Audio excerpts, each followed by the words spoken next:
a ton of history about steak Diane. They think it came from the 30s or 40s. They're not sure if it was London, New York. Some people think it was Australia.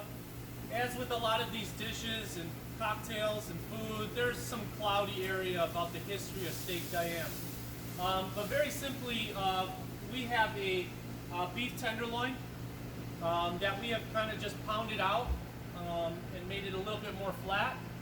And basically, we're going to season this. We're going to sear this in a pan. One of the key things is this pan's got to be really hot. Okay, we got to get a really nice sear on it. That browning is going to create a lot more flavor. And then once that's brown, we're going to add our sauce mix, which is basically beef broth, cream, Worcestershire, little tomato paste, little Dijon mustard, and that's going to kind of create the sauce. So that browning, if you don't brown that correctly, your sauce probably won't have as much flavor in it. All right.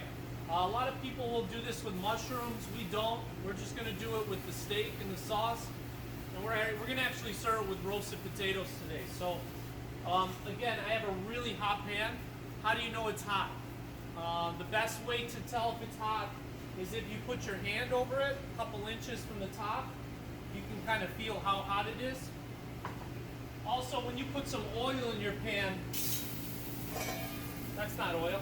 If you put oil in your pan, your oil will run fast, okay? Which means it'll go back and forth very quickly. So that's another clear indication that the pan is ready. But again, this has to be very hot. So you can see how fast you got some smoke going on here. All right, so I'm gonna put some salt and pepper on this guy here.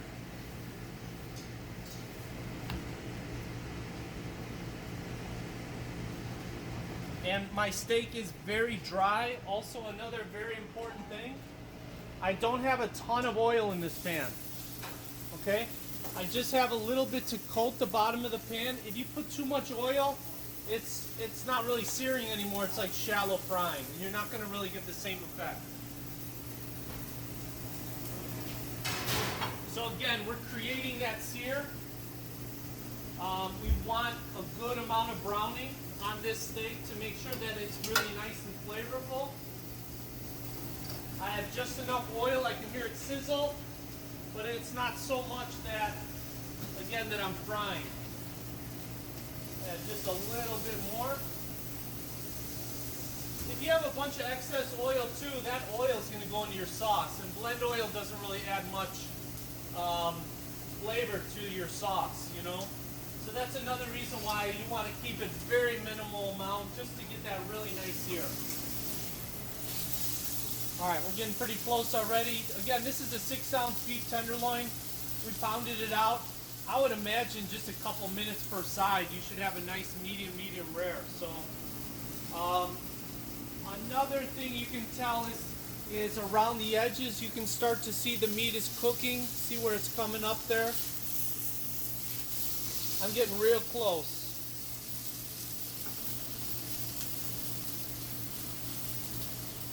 Okay, so now when we're going to flip it, now you can see all the caramelization there on the meat. What I'm going to do at this point is I'm going to add some butter. We don't add butter in the beginning because the butter will burn at that hot temperature. In that butter, I'm going to put some shallots. Okay? And then I'm also going to put a little tiny bit of garlic. Not a lot. Little teaspoon. And I want to work that flavor down into the oil. Start to get the garlic and the shallots nice and fragrant. And I'm doing this quick so that we don't overcook the meat. Okay, the garlic's nice and aromatic. So now what we're going to do is we're going to deglaze the pan with some brandy. You don't have to get anything, too fancy here. Just, you know, a basic well brandy is fine. That's going to add some nice flavor to the sauce. Traditionally, well, a lot of old school supper clubs, they'll do this table side. You know, and flambeing the steak and everything like that will kind of add some oohs and ahs in the dining room. Then this is our base. So this is, Again, cream, a little beef broth. You got a touch of tomato paste, a little Dijon mustard. And we're gonna kind of just let that sauce reduce. We're gonna let the filet kind of carry over in the sauce. You will start to know when your sauce is medium because you start to see the liquid from the beef come to the top.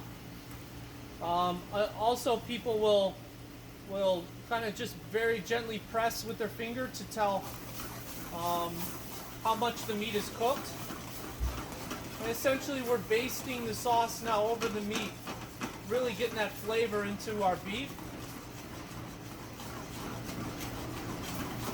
What I'm going to do now here at the end is I'm going to put a little bit of butter just to finish that sauce, just to make it really, really creamy and luxurious. Little by little, that's going to emulsify.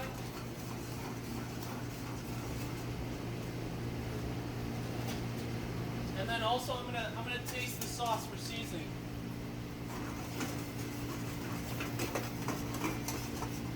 Yeah, that's really good.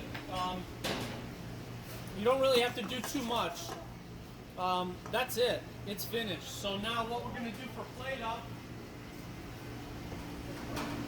is we're gonna take our roasted potatoes that we roast in wedges. And we're gonna put those to the plate.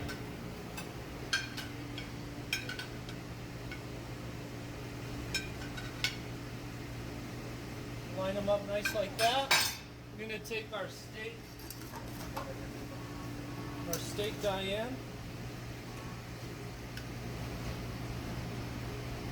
Okay, we're gonna pour that beautiful sauce over the top. And then since we're going old school, we got some old school garnish here. We got some picked parsley that we're gonna put on there like that. And there you have it. That's our steak Diane at White Eagle Golf Club. Old school, really, really very simple dish, but very satisfying. And it's definitely a crowd pleaser. I hope you enjoyed this and look forward to seeing you soon.